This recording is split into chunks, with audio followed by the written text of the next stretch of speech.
there's an infinite amount of levers that you can pull as the president. Who do I think would have led the country better during the coronavirus? My answer would be Reagan. That, as far as I can tell, it's very much personality of the self. He's concerned about one guy, that's Donald Trump, and how Donald Trump's going to win. So that's the big difference. You got Reagan, personality, all about America. You got Trump. That's how I'd sum it up, the big difference there. It's not racist at all, no, not at all. It comes from China. Add the AIDS virus to the list of contagious diseases for which immigrants and aliens seeking permanent residence in the United States can be denied entry. Chinese virus.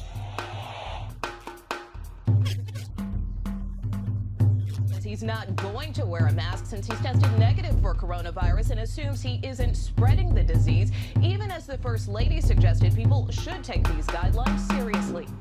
I mean, a lot of things kill you more than COVID-19.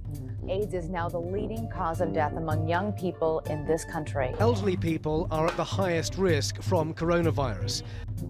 I definitely have a lot more of a positive opinion of Reagan as compared to Trump because he did save this country from the Cold War. Donald Trump seems a little bit more unreasonable to me, and Reagan seemed a little more qualified, that he knew a little more politically.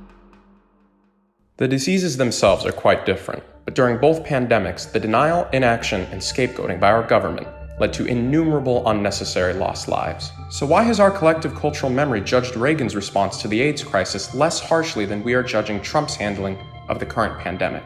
The answer has a lot to do with the way media coverage shapes our perceptions of events, both past and present.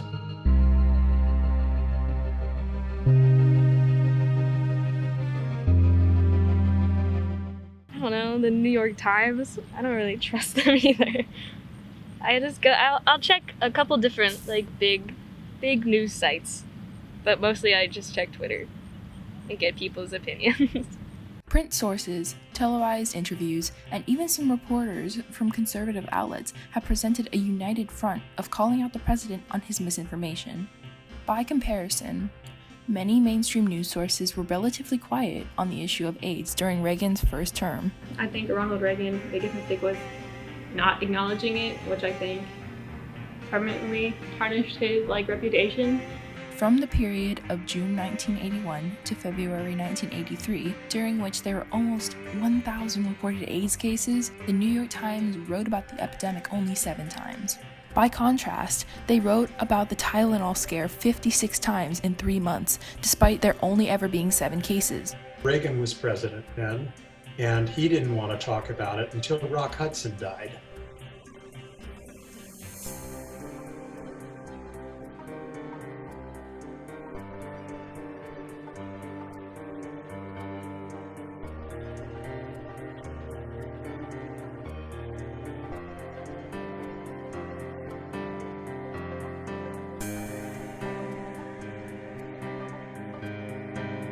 I mean, we were definitely pariahs in the community.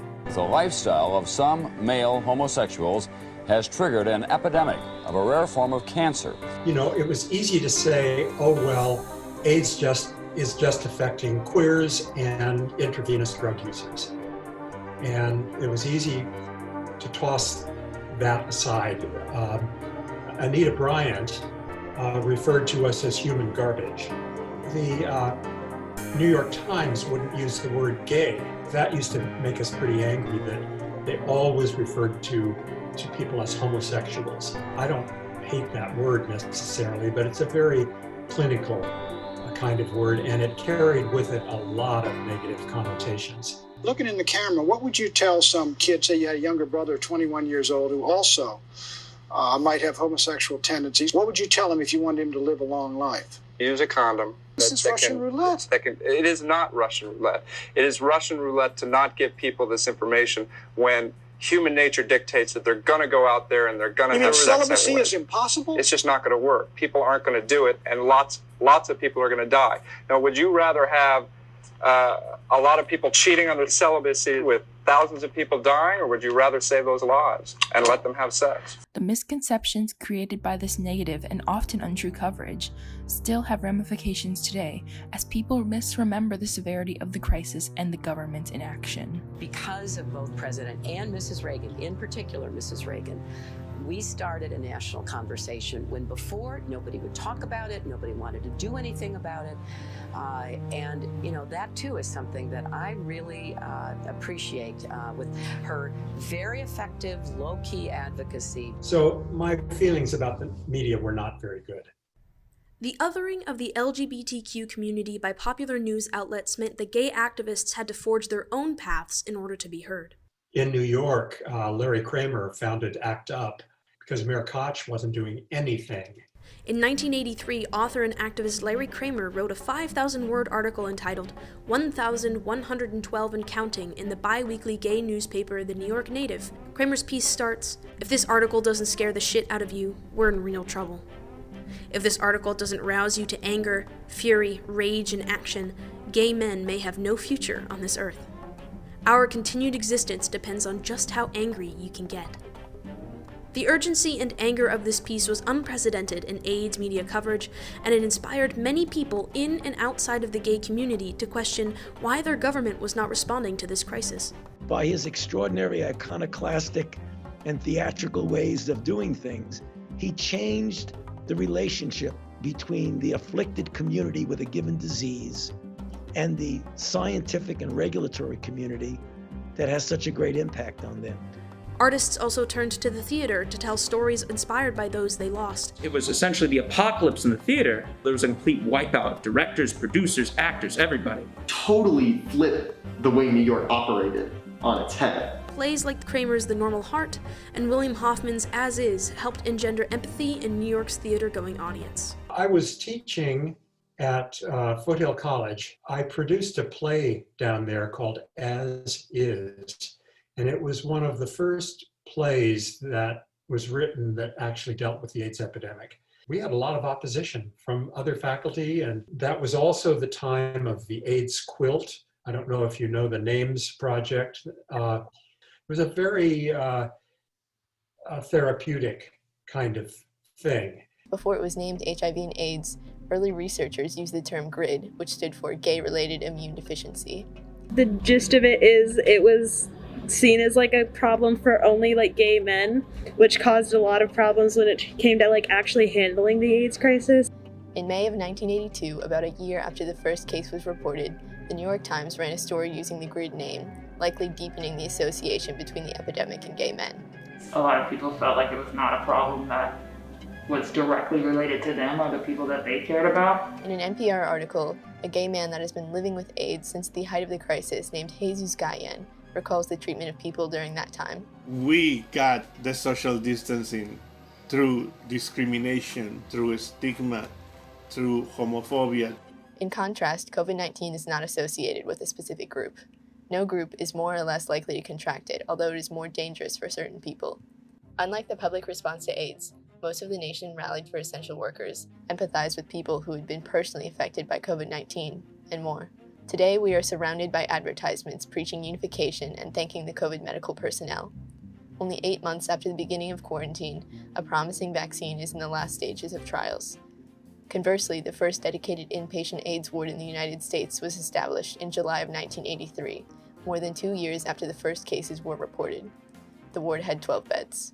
Drug companies were incredibly slow because they saw no profits in this. In the same NPR article, Jesus Gayen compared living through both the COVID and AIDS crises. He said, "Behavior change is essential in preventing the spread of both of these viruses."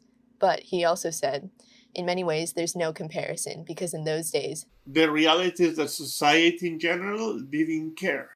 To compare his actions to Trump's, I'm not sure they would be super different either, because it does seem like they both have similar goals as far as like retaining power for as long as possible and sort of sweeping things under the rug. Do you have any prior knowledge of the AIDS epidemic?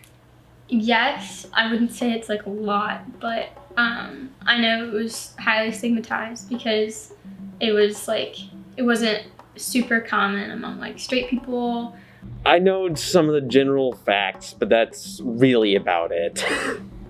Maybe like one 5-minute lesson about it, but I'd say everything that I know I learned from pop culture examples. I have zero prior knowledge about the AIDS epidemic around the 1980s. I've taken multiple history classes and government classes, but it's just not something that's taught very often. Both of my parents worked in New York during the 80s. My mother's a lawyer. My dad has done a few jobs, but they've all been in the financial sector. And so I know a lot about the cloud that it placed over New York. I know that Princess Diana did a thing and everyone was like, whoa. Everyone possible covered that. So that's when, HIV/AIDS was probably recognized officially as hey, these are human beings too. It's a good question. Man. So when did he mention it? The next January after the case. December of the same year, in 1981. I think that he probably mentioned it by name a couple years after the fact. I don't know, probably 3 months later. December 1981? He probably doesn't talk about it for 2 or 3 years, right? So, I don't know, 83, 84, I guess. Let's say summer of 83. I have some gut feeling he probably did it in his second term, late in the second term. He mentioned it as he was getting out of office. 1985, and I learned that from class. That is correct. That's so long! Is that 4 years? Yeah. Why? Why do you think he would wait that long? Because he's stupid and homophobic? I think he waited that long because maybe he did not want to recognize it as a severe crisis. I don't think he took it serious because of the populations it affected, primarily gay men and people of color. Again, pushing it off onto the LGBT community, we don't need to worry about this is affecting only them. That's a very small portion of the population, we don't need to worry about the whole country, The designation patient zero is now widely used to indicate the first carrier of a disease in a given population. The term was first coined during the HIV/AIDS crisis in regards to an AIDS sufferer named Gaten Dugas. A CDC scientist had written the letter O on Dugas' file as shorthand for out of California, but miscommunication led to the O being mistaken for a zero, and this myth was propagated in newspapers, books, and movies.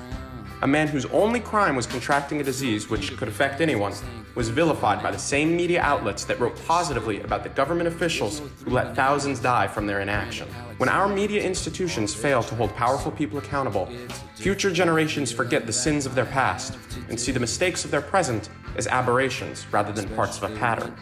We get angry, but then we forget, we rehabilitate, and the cycle starts all over.